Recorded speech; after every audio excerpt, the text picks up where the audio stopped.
Here, I got you this. Since you do so much kneeling. Right here? If you want.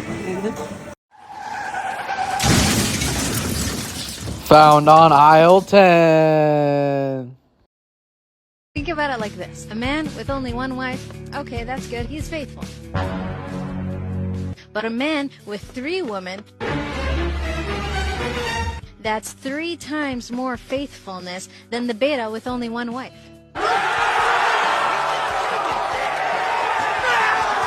The show goes on!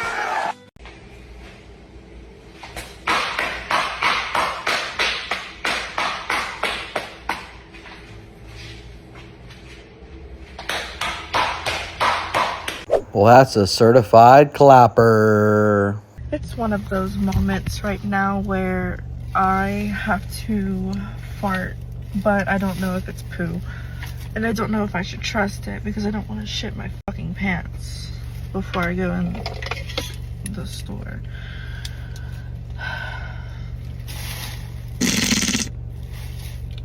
That was definitely shit.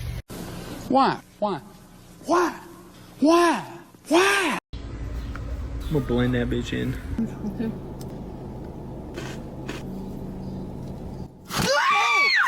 Oh my god, Ryan! Oh my god, no, you're actually kidding me right now. Ryan! Wait, what is it? There's gross in my food! No. Give me the bag or something, I'm gonna throw up!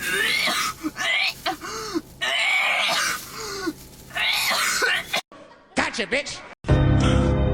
Just want somebody. I just want somebody to jiggle my balls, rub my balls, hold it, talk to it.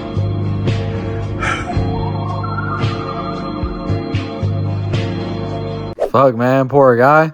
This inflation's out of control. Hey, Mr. Beast, when you finish with this, can you do 100 women versus accountability? So I set up the obstacle course here for you with varying levels of difficulty. And on the first 10, they're going to have to admit how actually they were the narcissist and not their ex-boyfriend. On the second 10, they're going to have to admit how their poor selection of single, miserable feminist friends keep them single and miserable and hating men as well. Finally, on the last 10, if there's any left at this point, they just have to call their dad and apologize. For years, I always told myself I would never get a train ran on me, and eventually I did, and I loved it. Lord help us all. I also said that I would never let anybody give me a golden shower, but I did, and I loved it.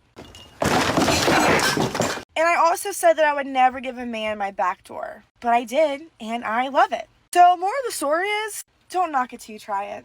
Shit. You're getting comfortable, big dog. You're easing up. You're starting to slow down. Where's that fucking energy you had a couple months ago when you're chasing after what you wanted?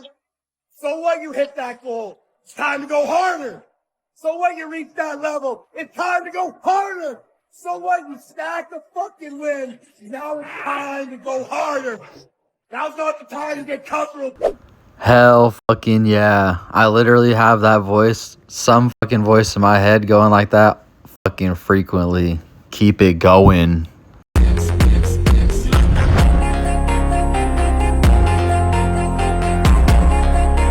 Hey guys, if you're looking for the wildest police videos YouTube has to offer, you gotta pay us a visit over here at FreezePOV. Oh, cool.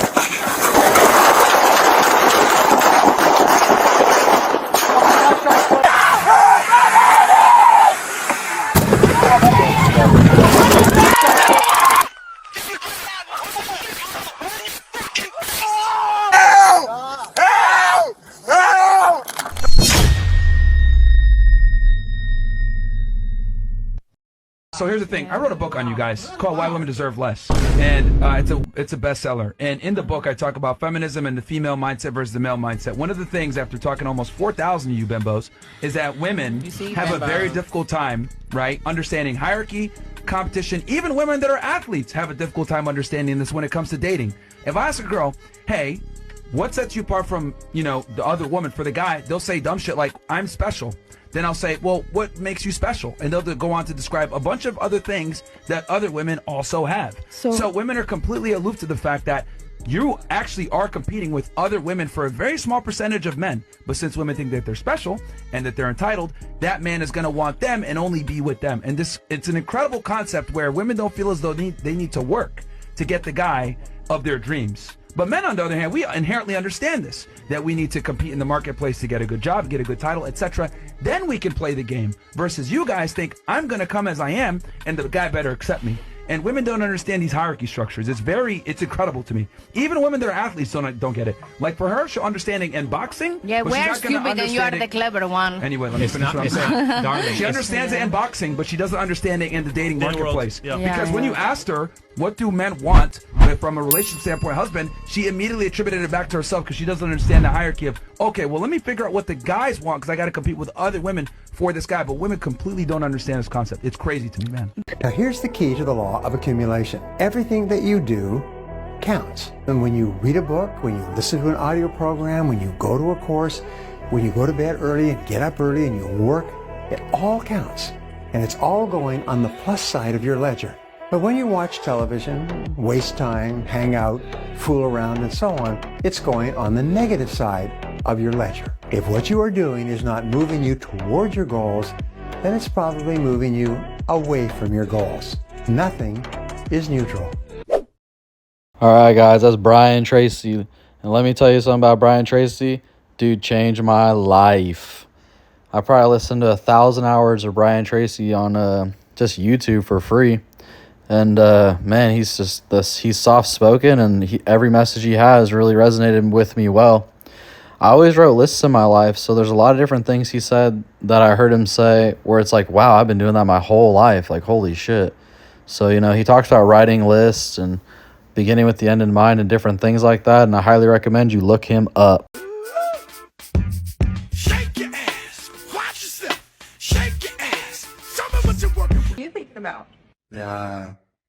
So during the Las Vegas shooting, Stephen Paddock supposedly expended over 3,000 rounds of ammunition over the course of 10 minutes from 27 AR-15s, each equipped with bump stocks. But that would have required him to drop a gun for another after each 30-round mag was empty and then reload each of the 27 ARs at least 4 times over. That's even despite the fact videos from survivors show a non-stop stream of bullets at a fire rate much higher than that of a bump stock AR-15 and resembling more of a fire rate similar to that of an M240 light machine gun. And investigative photos of Paddock's hotel room where he shot from only show 50 spent shells. And what about once when the FBI took over the investigation, Paddock's house somehow burnt down and destroyed all the evidence, and years later America's mass shooting is still ruled to have no motive. And even after Paddock's brother went on air claiming nothing made sense, the following day he was arrested for possessing several hundred terabytes of child porn on a 20-year-old computer running on Windows 95. It all doesn't make any sense. And this is according to the FBI?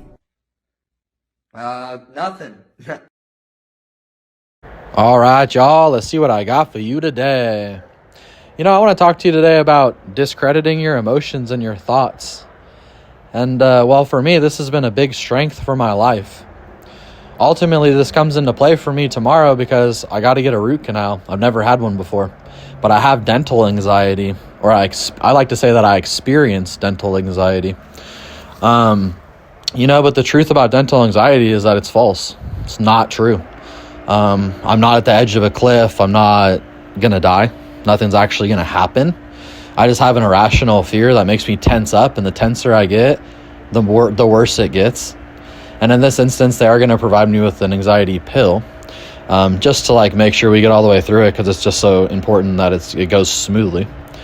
But some people would say I have dental anxiety, therefore I have to deal with this and that, and they own the situation.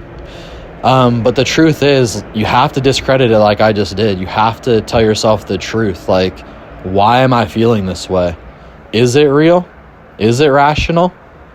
Now, you are feeling it, but can you say, maybe I should try to manage this instead of own it? Maybe I should really say, wow, this is kind of stupid and it's affecting me in a bad way, so I'm not going to engage in it. I'm going to try to deny it. I'm going to try to explain to myself why this doesn't make sense. I'm going to figure out ways. For me, I bring headphones and I can listen to music. There's different ways that I can just not get in that groove. And in addition to that, this is the best practice I'll ever have on overcoming this problem. When the anxiety is extremely high, when you're entering the situation that's going to trigger you the most, I don't look at it as, oh my God, or I can't do this. I look at it as, This is my grand opportunity to take full control. If I'm ever going to figure this out, if I'm ever going to overcome it, it's going to be at the peak problematic time, right? When I'm under the highest amount of anxiety. So when I walk into the situation, for one, I'm going to speak to myself correctly. And if I'm feeling anxiety, that's what I'm going to say. I'm not going to say I have anxiety. I'm going to say I'm currently experiencing a little bit of anxiety. Although the truth is, I'm not going to say a word. Even if they say, are you? I'm going to say no, even if I am, because the power of your words are pretty incredible.